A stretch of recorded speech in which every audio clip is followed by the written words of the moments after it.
Olá pessoal, tudo bem? Eu sou o pastor Giovanni e tenho uma palavra de Deus para o seu coração. Hoje nós vamos falar sobre vitória sobre a tentação. O que é a tentação, a diferença entre tentação e provação.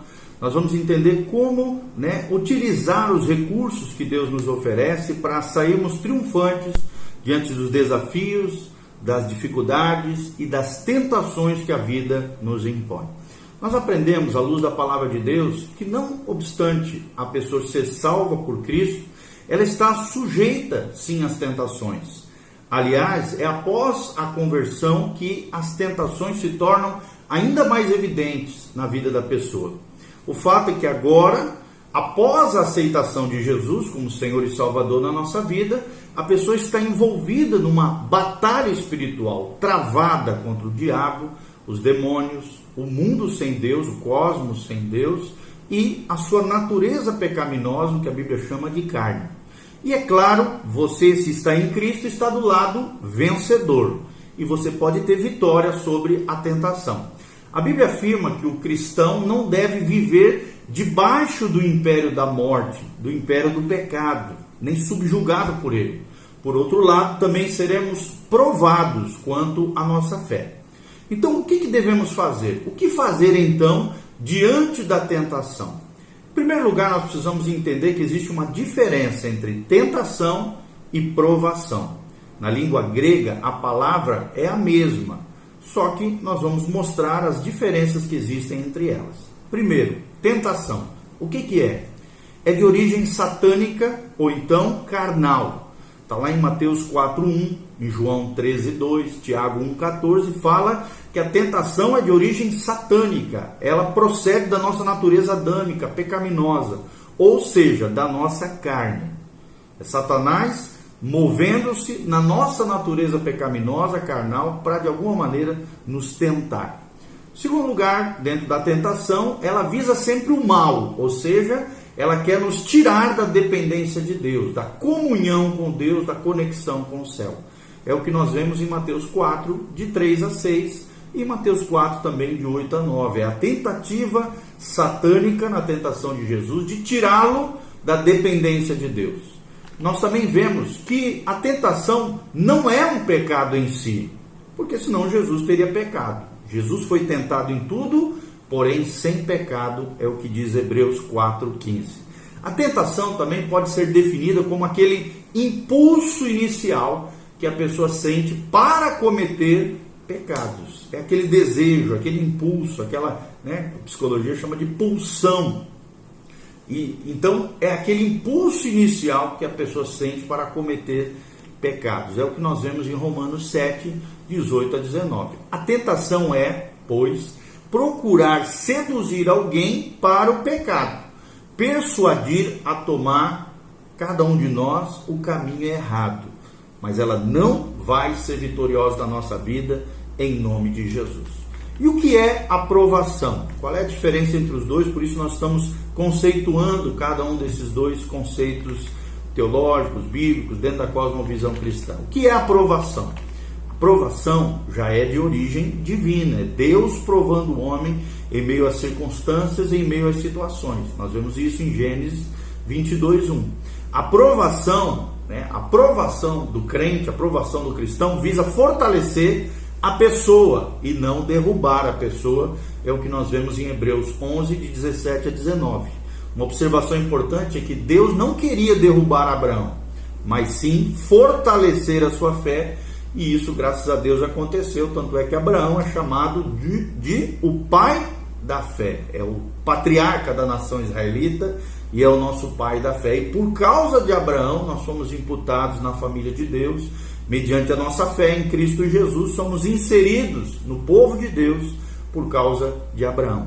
Porque Jesus disse, a palavra de Deus disse em Gênesis 12, em ti serão benditas todas as famílias da terra. Então nós vemos aqui a promessa abraâmica. Como a palavra já diz, provação significa também pôr alguém à prova, ou seja, submeter alguém a um teste. É Deus te colocando à prova, é Deus submetendo você a um teste. Teste de fé, teste de confiança em Deus, teste se você depende de Deus ou quer viver uma vida rebelde e independente de Deus. Então a provação vem muitas vezes também através do sofrimento, da dor e do sofrimento. Está lá em 1 Pedro 2,20, fala sobre isso. E também a provação, como diz Tiago 1, de 2 a 4, é motivo de alegria. Às vezes, uma observação importante é que às vezes o mesmo fato pode servir de tentação e provação. Deus permite que certas coisas em nossa vida para nos provar, para provar a nossa fidelidade e nos fortalecer ainda mais no Senhor. Como, por exemplo, quando o ouro passa pelo fogo, ele fica purificado, ele fica depurado e as impurezas são extraídas mediante colocar o ouro sobre o fogo. O diabo tira proveito da mesma circunstância para nos derrubar. E um exemplo disso nós temos no livro de Jó, o diabo querendo tentar provar Jó para derrubá-lo, para destruí-lo, para lançá-lo contra Deus. Então, por que somos tentados? Por quem? Desculpa. Por quem somos tentados? Por quem é o tentador que a Bíblia diz? E a Bíblia diz que por quem somos tentados é pelo diabo. E quem é ele? Você pode ver quem é ele lá em João 8,44. E o que ele faz? Você também pode ver em 1 Pedro 5,8, quem é o diabo. Ele é chamado de adversário, o acusador dos santos, ele é o inimigo de Deus, ele é o príncipe desse mundo tenebroso, ele é o príncipe da potestade do ar, que lança seu espírito de desobediência sobre os seres humanos, jogando-os contra Deus. Então nós vemos tudo isso em João 8,44, 1 Pedro 5,8, a Bíblia diz que o diabo anda ao nosso derredor, buscando a quem tragar, como um leão feroz, buscando tragar, destruir, matar, roubar, matar e destruir, como diz João 8,44. Então o objetivo final do diabo é destruir, está lá em João 10,10, as pessoas. E ele lança dúvidas a respeito da palavra de Deus. Ele tenta o tempo todo te jogar contra a palavra, te jogar contra a Bíblia, te jogar contra os valores do reino de Deus, te jogar contra Deus. E a sua estratégia é a mentira e o engano. As duas grandes armas do inimigo é a mentira e o engano. E também o medo, que nada mais é do que um engano, conforme nós aprendemos em João 8,44. Quem mais pode nos tentar, Por quem nós somos tentados? O segundo elemento, além do diabo, que é o primeiro, é que nós podemos ser tentados pelo mundo. Quando eu falo mundo, aqui a palavra no original grego é cosmos, é esse sistema mundial contrário aos princípios de Deus, governado por Satanás e seus demônios. Tanto é que a Bíblia diz que o mundo jaz do maligno. Ou seja, é uma humanidade afastada de Deus e dominada pelo diabo, subjugada por ele, escravizada pelos seus pecados, pelas suas inclinações do mal. Em 1 João 2, de 15 a 17, nós vemos que nesse trecho se fala ali das coisas que o mundo oferece para satisfazer os nossos desejos carnais, que é prazer, possessões e posição, que é a soberba, a concupiscência dos olhos, a concupiscência da carne e a soberba da vida. Ou seja, o prazer, possessões e posição. É tudo que o diabo quer produzir dentro do nosso coração para de alguma maneira roubar, matar e destruir a nossa vida. Nós podemos ver esses três elementos em 1 João 2, de 15 a 17, como eu falei. Então a maneira de combater o mundo não são regrinhas externas. Não é isso, mas sim o fortalecimento do nosso homem interior em Deus, através das disciplinas espirituais, a oração, o jejum, a adoração, a oração e as demais, o serviço aos santos, a comunhão com a igreja local. Todas essas disciplinas espirituais fortalecem o teu homem interior para que você vença as tentações dentro das inclinações que esse mundo, esse cosmos que jaz do maligno, contrário a Deus, te oferece. Terceiro elemento que nos tenta, de alguma maneira, tenta nos derrubar, nos destruir, roubar, matar e destruir, é a nossa carne. Como eu falei, é a nossa natureza pecaminosa. A carne é o princípio dinâmico pecaminoso que opera em nós. Ou seja, dentro de todo homem nascido de novo, regenerado, que nasceu pelo Espírito de Deus, através do poder da palavra de Deus, ele tem uma batalha espiritual travada. É o homem interior que quer ser imagem e semelhança de Deus, espiritual, nosso espírito, em conexão com o Espírito Santo de Deus, e por outro lado, a nossa carne, a nossa natureza pecaminosa, que é esse princípio dinâmico pecaminoso que opera em nós. Ele está, como diz a Bíblia, em Gálatas 5,17, em oposição ao Espírito de Deus. Ou seja, aqui está o Espírito de Deus e aqui está a carne. São opostos, é um contraponto. São dois elementos que não se misturam. São inimigos mortais, a carne de um lado e o Espírito de Deus de outro. Quais são as obras da carne? Você pode ler lá na sua casa, em Gálatas 5, 19 a 21, existem os frutos, né? As obras da carne terríveis que levam o homem a se afastar de Deus, destruir a sua vida emocional, espiritual, familiar, e leva também até para o inferno, se esse homem não se arrepender dos seus pecados. Então, uma coisa importante nós observarmos é que o diabo habilmente usa o mundo para despertar os nossos desejos carnais e assim desviar-nos da dependência de Deus. Então nós vemos aqui o pensamento, né, que gera a cobiça, nós vemos a imaginação que atrai o pecado, nós vemos o desejo que seduz o homem e nós vemos a decisão, que é o fator chave diante disso. E aí a ação, que é o pecado que surge, que acaba gerando morte, separação e rebeldia contra Deus. Então esse é o processo relatado em Tiago 1, de 13 a 15. Esse é o processo que leva à morte. Pensamento, que gera cobiça, imaginação, que atrai o homem ao pecado, desejo, que seduz o homem, de alguma maneira tenta seduzir o seu coração. Aí vem o fator chave, o livre-arbítrio, o poder de decisão, a escolha consciente, que consegue ou não a esse pecado. E aí vem a ação, né, pecaminosa em si, e se a ação pecaminosa se efetiva, se conclui, o pecado gera morte, e a morte gera separação de Deus. Então as tentações começam onde? Na nossa mente.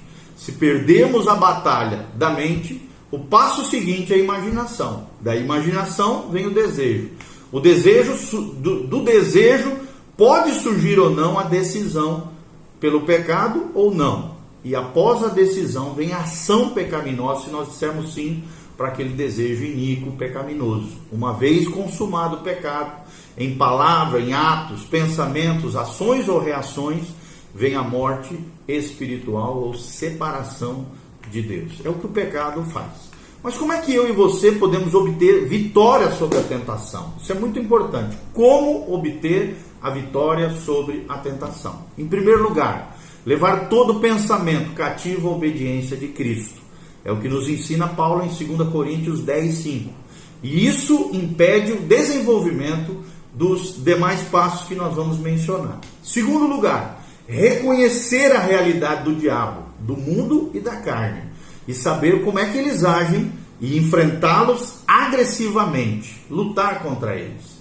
Em terceiro lugar, vigiar e orar. É o que a Bíblia ensina em vários trechos das Escrituras, mas principalmente em Mateus 26, 41. Vigie e ore, meu irmão. Quarto passo, estar com a mente cheia da palavra de Deus. Então é muito importante, é o que diz Colossenses 3,16, é o que diz Filipenses 4, de 8 a 9, estar com a mente cheia da palavra de Deus. O quinto passo para se obter a vitória sobre a tentação é apropriar-se pela fé dos recursos de Deus, da nossa herança espiritual, dos benefícios conquistados por Cristo na cruz do Calvário. É o que nós aprendemos em 1 Coríntios 10, 13. O sexto princípio ou passo é andar continuamente no Espírito. Aquele que você alimentar vai triunfar sobre a sua vida. Se você alimenta o Espírito, você vai viver no Espírito, vai triunfar sobre a tentação. Se você alimenta a carne, as obras da carne, as coisas da carne, quem vai vencer é a sua carnalidade. Então ande continuamente no Espírito, é o que nós vemos em Gálatas 5, 16 e também todo o capítulo 8 de Romanos. Capítulo 8 é o grande capítulo da vida no Espírito. O sétimo passo é manter a comunhão constante com os irmãos. É o que nos ensina Colossenses 3,16. Isso é tremendo. Participe ativamente de uma igreja local. A vida da igreja, de um grupo pequeno, ou célula, ou estudo bíblico, ou grupo de comunhão. Faça os cursos, participe de eventos. Mantenha a comunhão constante com os irmãos. 8º passo, mantenha Jesus sempre no centro da sua vida. E fale dele para outras pessoas. O 9º passo, louve a Deus constantemente. Decore alguns cânticos, porções da Bíblia que falam de louvor, de gratidão a Deus. O louvor não é somente cantar e citar a Bíblia, mas é tudo aquilo que fazemos, as nossas atitudes, as nossas ações, os nossos pensamentos e as nossas reações. Leia também é o 10º passo. Leia boas literaturas cristãs. Leia literaturas cristãs que sejam abençoadoras para a sua vida. 11º passo. Desenvolva alguma atividade física, isso é muito bom. Cuidar do corpo. O corpo é o templo do Espírito Santo. Joga endorfina, gera bem-estar em você. E essa atividade física sadia, equilibrada, claro, correta do ponto de vista de Deus, vai ser bênção para a morada de Deus, que é o nosso corpo. E em 12º passo é todo o nosso ser precisa estar servindo a Deus integralmente. Sirva a Deus, servindo aos irmãos. É o que nós aprendemos em 1 Tessalonicenses 5, 23. Ou seja, diante da tentação, nós precisamos obedecer, vigiar e orar, andar no Espírito, louvar a Deus, ter comunhão com Deus e com os irmãos e principalmente nos enchermos da palavra de Deus. Ok? O que fazer quando por acaso você tropeçar, cair ou ceder à tentação? Em primeiro lugar, quando pecamos, a nossa comunhão com Deus é interrompida. É o que nós vemos lá em Isaías 59, 2. Então nós precisamos fazer algo a esse respeito. Qual é a solução para isso? Primeiro, confissão e abandono do pecado. É o que ensina Provérbios 28, 3. O que esconde a sua transgressão nunca prosperará, mas o que as confessa e deixa alcançará misericórdia. Então, se houver também outras pessoas envolvidas, precisamos acertar com elas, consertar, restituir, reconciliar. Outra coisa muito importante é na confiança com o sangue de Jesus, que Ele está sobre a nossa vida quando nós confessamos nosso pecado, abandonamos o pecado. Esse sangue é poderoso e é suficiente para garantir o nosso perdão e nos purificar de todo pecado, é o que diz 1 João 1,9.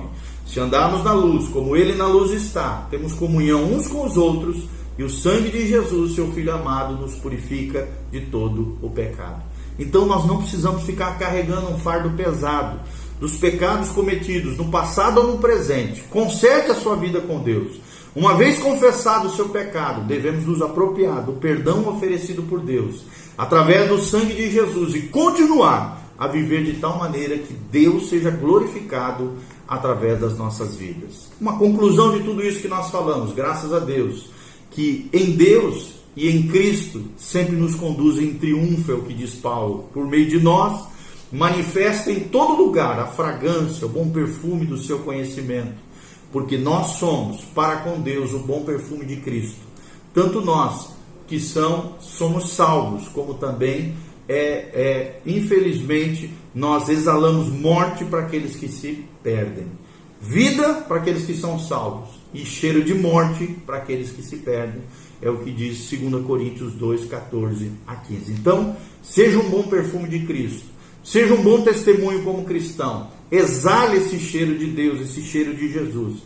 E vença as tentações. Ok? Faça seus comentários abaixo, deixe as suas perguntas. Que Deus abençoe a sua casa, a sua vida. Compartilhe esse vídeo com outras pessoas. E pela graça de Deus, seja cheio do Espírito Santo do Senhor. Eu te desafio, leia o capítulo 8 de Romanos. Você vai ver o que é viver no Espírito Santo. E que a graça de Deus venha sobre você, sobre a tua casa, sobre a tua família. Louvado seja o nome do Senhor. Essa é a nossa série chamada Fundamentos, Vitória sobre a Tentação. Que Deus te dê graça, que Deus te capacite, que o Espírito Santo venha sobre você, convencendo você do pecado, da justiça e do juízo. E te capacitando a viver a vida triunfante, abundante, vitoriosa, que Jesus prometeu para mim e para você. Deus te abençoe. Amém e amém.